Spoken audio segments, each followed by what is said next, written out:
Okay, guys, we're in the forest somewhere. As you can see, where Mary's here, Jackson's down there, and just see this. I don't know quite what this is, but it looks to me like it's an artificial hole, which means this whole rock's a bit weird. What do you think of that? What do you think, Mary? I think it's a glorious hole. Yeah. No, it's not. Yeah, you see. Okay.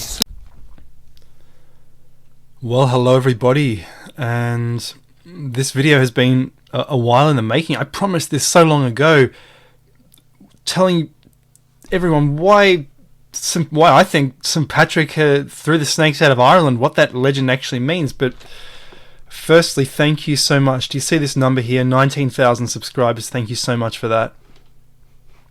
And in light of this auspicious occasion, let's have a question and answer video next time. So if you want to ask me anything, just put it in the comments of this video, and I'll select, say, 10 questions, and I'll answer them in the next video.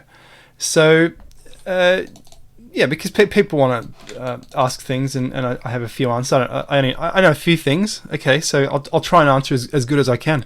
So let's get with it. No one knows why St. Patrick, or who St. Patrick was, no one knows why he threw the snakes out of England, what that legend even means. There were no snakes for over 10,000 years in Ireland. They didn't return after the end of the Ice Age. So there was nothing for him to throw out, or was there? Let's find out. Now, that's a good book, The Lost Gods of England. And I read that book, and it talks about a Viking mythology in England, and of course there is a world serpent, which is a worldwide motif. And of course we have the serpent goddess, Minoan. We have this from India. There's this big, huge, long serpent. And this is how it all works. If we look at what's going on here, this is a picture of the Germanic world, and it's like 3 or 4 dinner plates stacked together. So we have hell down below, we have the dragon, we have snakes, serpents, hell, and Midgard is where the people live. This is like the beanstalk, because if you would climb this, you would climb up to Asgard, where the giants live, Valhalla. I'm not sure what that says. But Midgard is Middle Earth, where we live. And there is a world serpent in the ocean surrounding it. So the world serpent is essential to this myth. And they say the world serpent was thrown into the ocean, and which could also be an analogy for outer space somehow, if we're talking about, because the serpent bites its tail, so it does sound like the rings of Saturn. However they knew about that, it could sound like a description of a galaxy. I don't know about that, but and I'm going to avoid that for this video, because some people do not like the ancient astronauts ideas, and so that is not going to be in every video. Some videos are just going to be just pure mythology like this, and explaining history. And of course we have to explain this event. It's a very Jesus-like event. There is this guy called Balder, that's Thor, and Balder is pierced. What happens? That looks like hell here, I think, and this is the dog. These are relatives or children of Loki, a very bad guy, very bad. And the story is thus. This is Balder, the shining young man, and he's having lots of things thrown at him. I might even bring up the next picture. People are firing things at him, and everything's bouncing off. Do you see all these darts? And the gods are having a brilliant time. This is up in Valhalla, in Asgard. And they're shooting things at him. Nothing's touching him. And look over here. Loki. Now, Loki, imagine Wormtongue from The Lord of the Rings. That's Loki in a nutshell. But a Wormtongue with magical powers. And he convinces... he knows that mistletoe is the only thing that is not loyal to Balder. And he makes a spear, gives it to the blind brother, because he's really a really nasty guy. He gives it to the blind brother of Balder, whose name is Hodder. And Hodder takes the spear and says, "Oh, this looks like a fun game, I'll try." And he throws the spear at Balder. And Balder dies. And here's Loki saying, "Oh ho ho ho! Look what I've done! Oh ho ho ho ho!" And then Thor and the other gods go up to Mother Nature and they say, "Oh, how do we bring Balder back?" And they say, "Well, everyone has to cry for Balder, and if everyone cries, I'll bring him back." But Loki is the only one who doesn't cry for Balder, so Balder doesn't come back. So Loki becomes the fallen angel. He's thrown out of heaven for being a ridiculous imbecile, and he becomes essentially, I suppose, in some ways, the artificer and the first technology god of Earth. And he becomes a special... He's like the devil, basically. But he becomes an early god. Thor goes on to have other adventures. At the end of the world, they say he will fight Jormungandr, the world serpent, which means huge. That word means huge monster. This is the serpent that's wrapped around the earth. And they're going to kill each other. And what's going to happen is that this snake is going to fire out of the sky. It's going to be in the sky, and it's going to rain down fire upon the earth. The city's burning. Meanwhile, Thor's going to kill him, but then Thor is going to walk 9 steps and then collapse. He's going to fall down dead, and then everyone's going to die, and that's going to be the end of the world. 9 steps probably because 3 times 3, the Trinity. Remember, there are 3 times 3 pyramids at Giza, a very special number in ancient times. And yeah, if you imagine Jack's beanstalk is growing up from Midgard, it pops into Asgard, the land of the giants, the Zenith here, the Nadir below.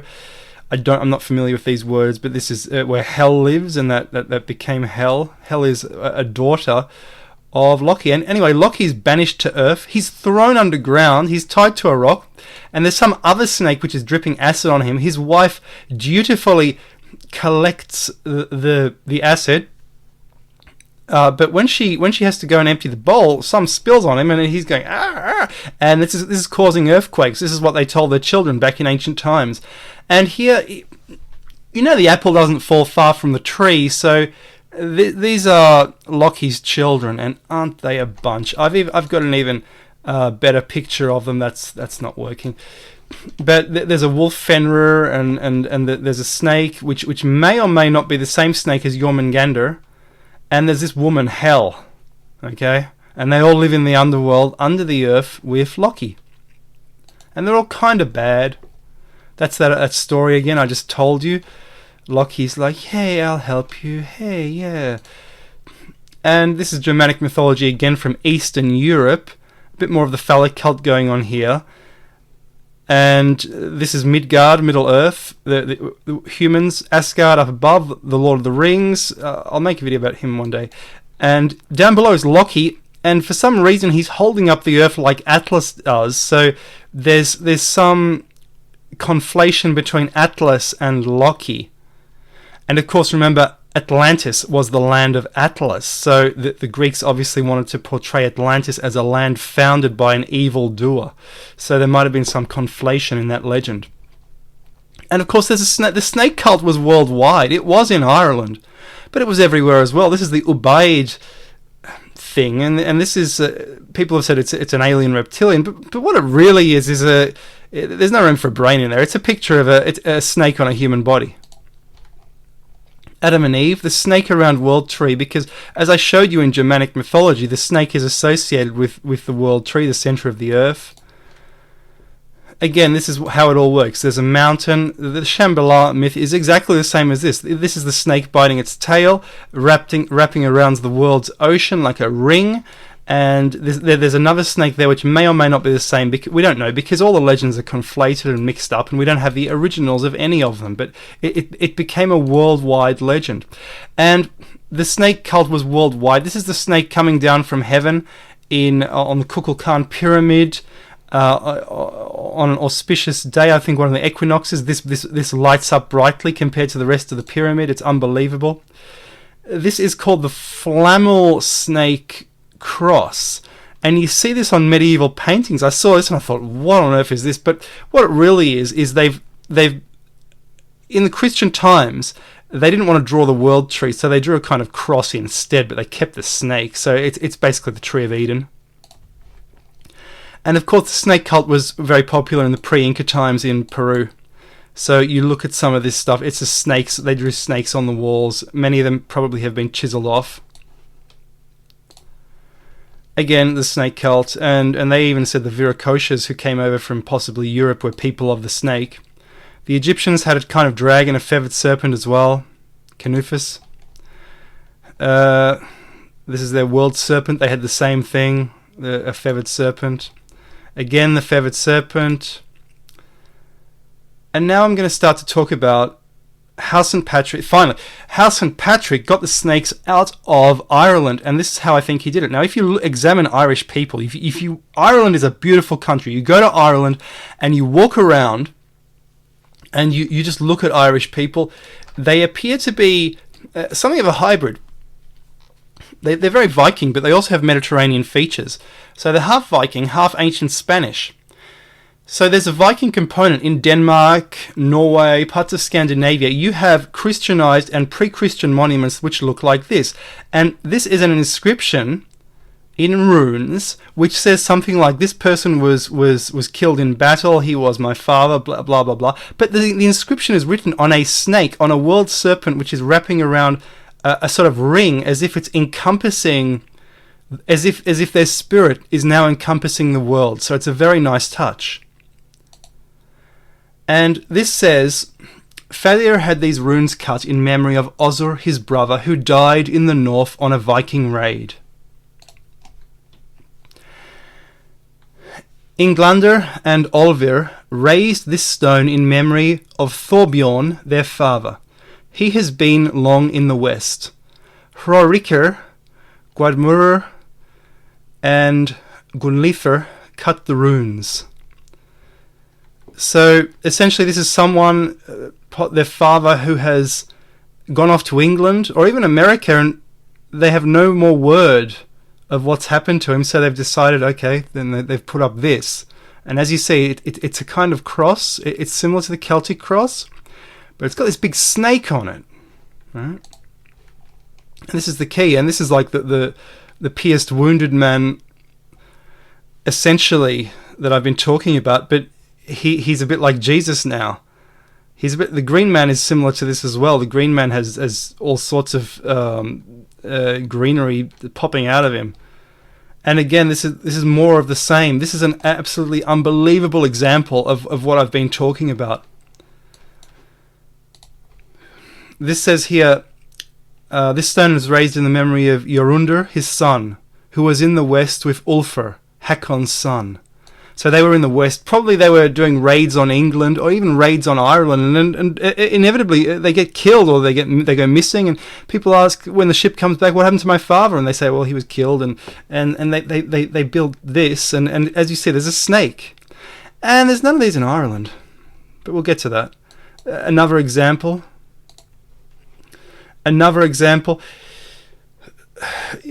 Basically, a bunch of Viking names raised this stone in memory of Utigr, their father, who fell in Gudvi's retinue.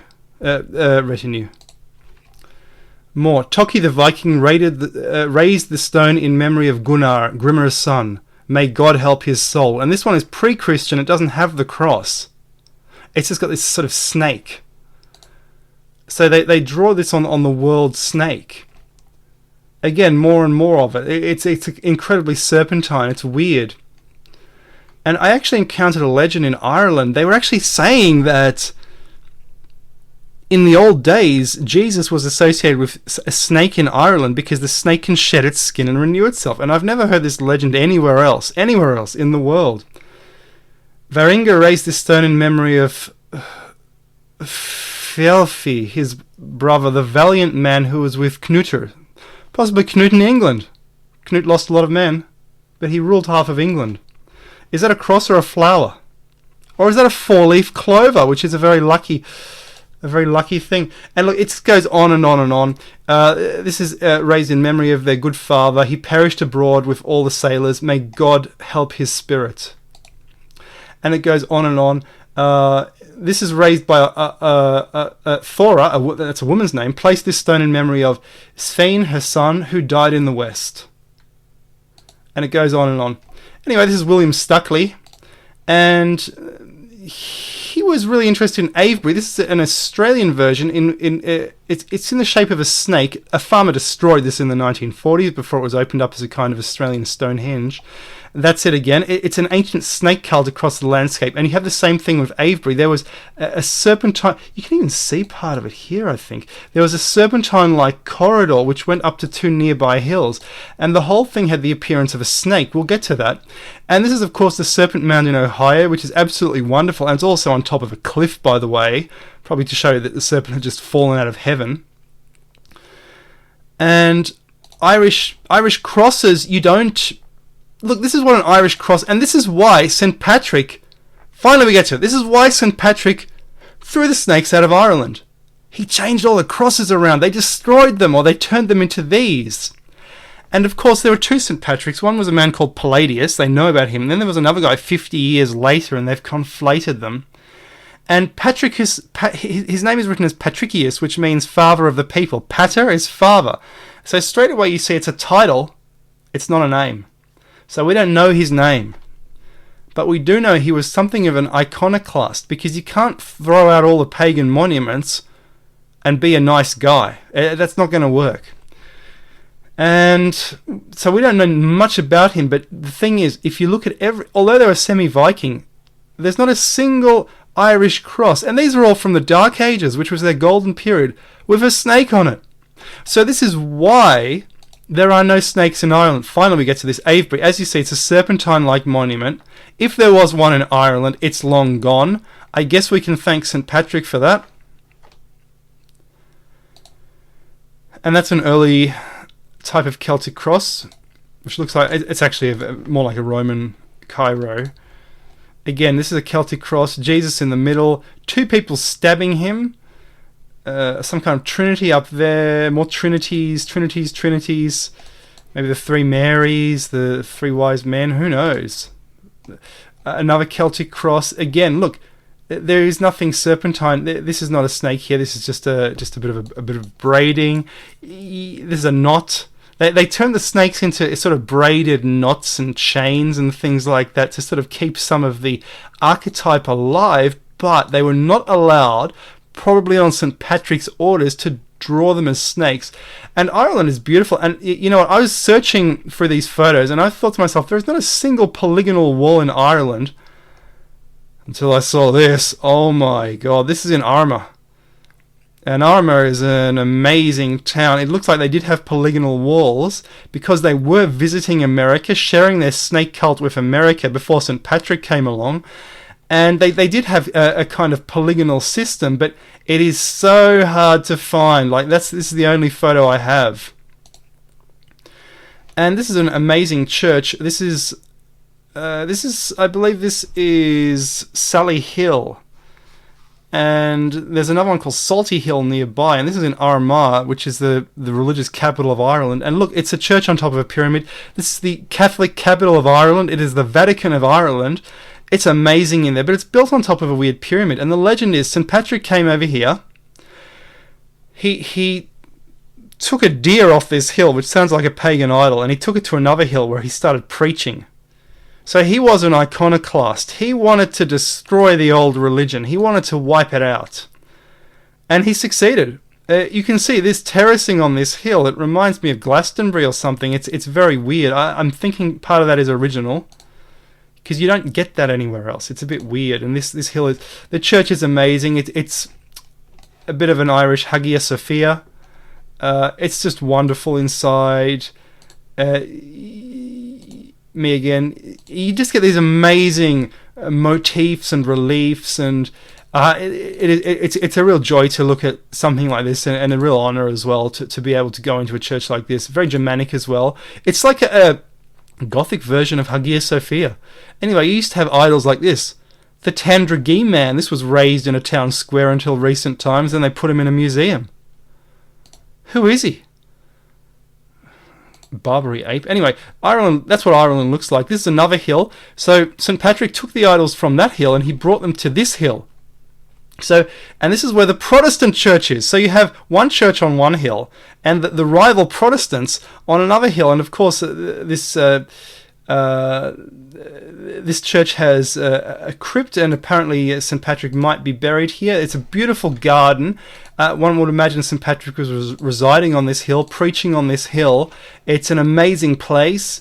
You know, I recommend anyone go to Ireland. They're the nicest people. I reckon they're among the nicest people in Europe. Armagh, in the centre of Ireland. This is where St. Patrick was teaching, I guess, and a few other places as well. And this is the church. The church is not that spectacular, not as good as the Catholic one, but hey, this was a sacred pagan hill in the old days. Guys, I hope you enjoyed that video. It's been a pleasure, and thanks very much. Thumbs up, and I'll see you next time. Bye.